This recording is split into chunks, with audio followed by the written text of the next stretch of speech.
When you think of sports, vocabulary likely doesn't spring to mind. But every sport has language that defines and describes its physical requirements. Using cognitive skills to build physical skills is a no-brainer. Language augments the power of observation by providing an avenue to break down a physical act into its component parts and add detailed nuance to pinpoint distinctions.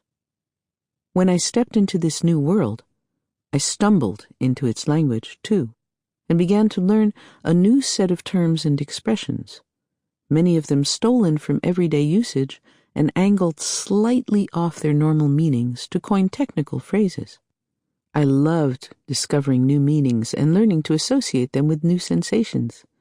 I sprinkled rowing jargon like an old pro, name-dropping technical terms that mere months earlier I didn't know existed and couldn't have used in a sentence. Start with the catch. What a word. A noun and a verb. Play catch. Catch the bus. It can convey aggressive action or passive reaction. Catch a thief. Catch a cold. It can describe a hindrance. What's the catch? It acts upon the physical domain or the senses. Catch fire. Catch her eye.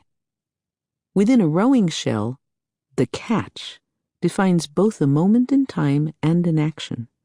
It marks the instant between forward and backward, a hovering between two states.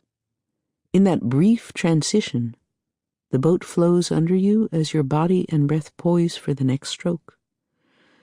The controlled ease of the recovery is about to yield to the explosive effort of the drive.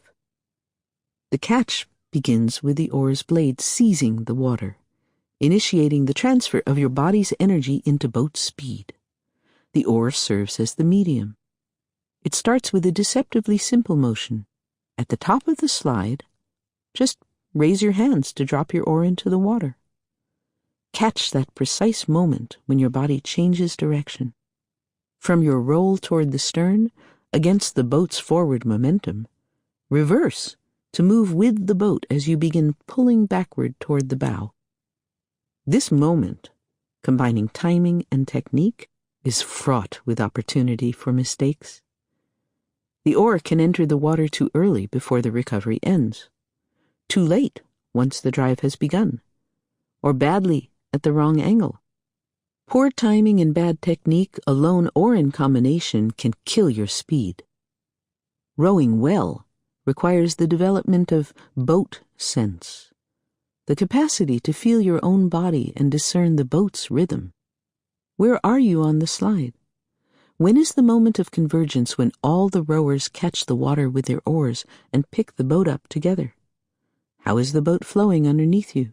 Choppily, with a back and forth stagger? Smoothly, soothingly consistent? The ability to position your body correctly, to use your various limbs and muscle groups in optimal order, determines technical proficiency.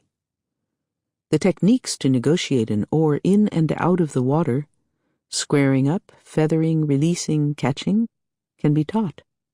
Practice and focus develop the muscle cellular memory to the point that thinking is not required. But what about timing? Coaches can't teach it. They can only notice its presence or absence. They can point out what to look and listen for, but they are bystanders outside the experience.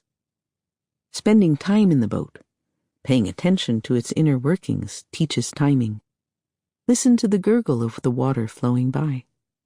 Hear the whoosh of the shell gliding forward beneath the recovery. Notice the jolt at the catch when the crew's change of direction jerks the boat backward for the barest instant.